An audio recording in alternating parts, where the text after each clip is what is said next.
Success is totally up to you.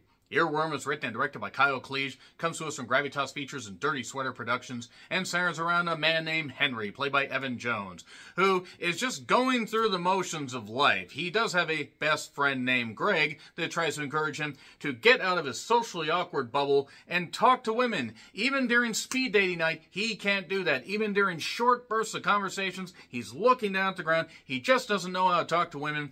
And his friend does the most encouraging thing in the goddamn world. He calls him a pussy constantly. He berates him constantly. My God, with friends like that, who needs enemies? And as far as the characters go, God, how did these two ever become friends at all? It's amazing. It's astonishing. I understand getting frustrated with your friends, but good goddamn Christ. Henry wants to break out of this bubble. Break out of the norm. Norm! No, there's no cheers bar here. Mourn the pity. So he joins the self-help group. Turns out this self-help group, yeah, there's something a little bit shady about it, and then Henry has to basically deal with the consequences. That's about the best way I can describe the plot right there. Though, if you couldn't tell by the title Earworm, yeah, things go a little bit absolutely tits up. Eventually. Kinda. Sorta. Alright, this is a very low-budget effort, clearly, and there was a good idea here. And people certainly gave the best effort that they could, but as far as a film called Earworm with that particular concept and with the potential to just go full-on bonkers, this treats the material so seriously, and yes, social awkwardness and not being able to integrate yourself in society because you feel awkward, you feel worthless. That's stuff that could be touched on and should be touched on in a serious way. You are loved, you are appreciated. We're all going through difficult times. That's something, you know, that this movie tried to deal with seriously, at least for a little bit, but when it got to the reveal, it should have gone full-on bonkers, and unfortunately, any times the movie went bonkers, it just ended up being kind of absolutely silly, but for all the wrong reasons. There was a neat little idea here, and the execution wasn't very good. I'm just going to say that right there. I did rent this on Amazon for a few bucks, and I would like to see what else the writer-director can do, because he has apparently, according to his IMDb page, only done shorts before this. And this kind of felt like a concept for a short film just stretched out to 100 minutes. I mean, there were points where I'm like, okay, this is just endlessly padded out. What the fuck is this?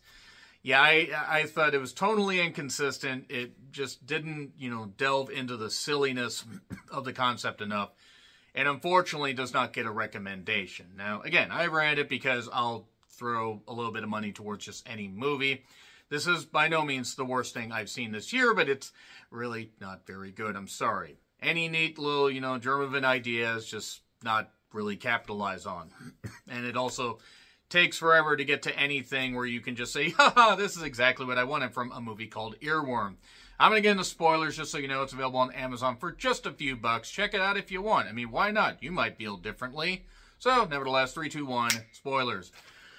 Okay, Gravitas Features, XYZ Films, and there are a couple other independent film studios that sometimes can hit on something decent, or other times they can do something like this. And whatever, you know, if they can give, you know, upstart filmmakers and upstart, you know, actors a chance to grow, good for them.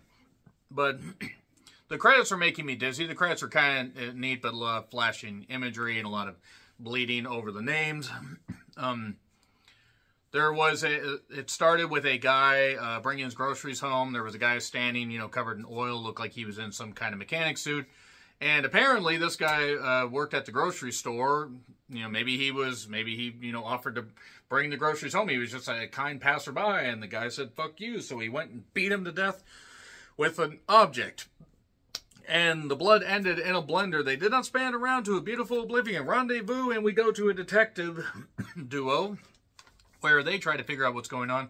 Detective Williams basically is struggling with a lot of stuff, too. He's struggling with his life with his wife. And also, I guess, apparently they lost somebody close to them. A child, possibly a dog that liked to ski. I don't really know. They don't explore much in this.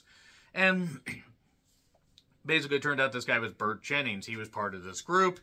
And we find out what happens with this group a little bit later. You have the doctor, Dr. Corvath, who happens upon, or Henry happens upon him. Henry's talking to him. He's going to want to do the self-help group. The friend Greg is just absolutely just a bully. He's just a goddamn bully. After finding out that he was that Henry went to this group and gave some money, after all this stuff I've done for you or whatever, mark my words, you are going to get screwed.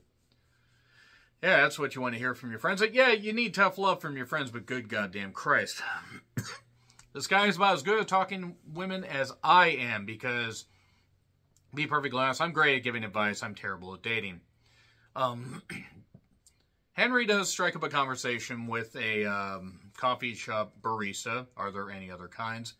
Named Camille, played by Laura Graver, or Graver, however you say it. And her and Henry eventually spark up a conversation. But first, Henry has to go to this self-help group.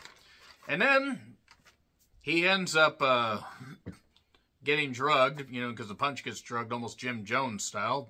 I wish that would have made things a lot easier.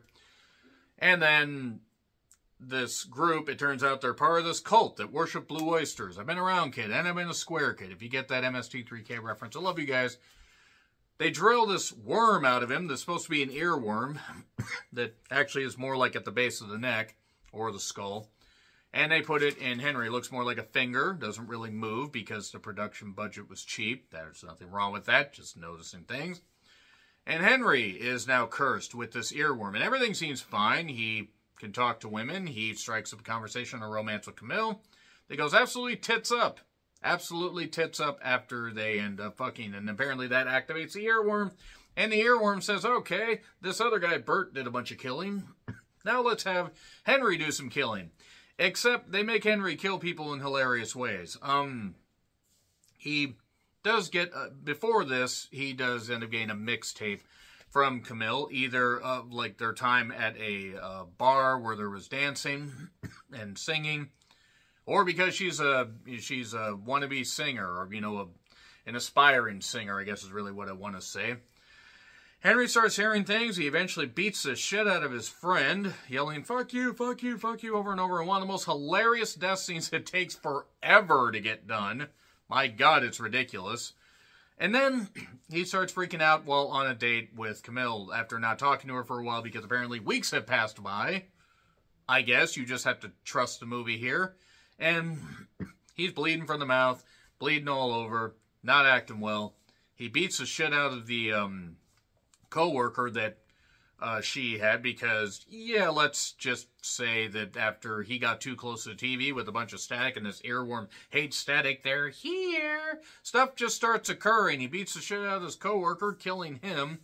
Tries to get at Camille, but Camille ends up stabbing him, and he's seemingly dead or whatever. They couldn't really show the stabbing because I guess they couldn't afford anything.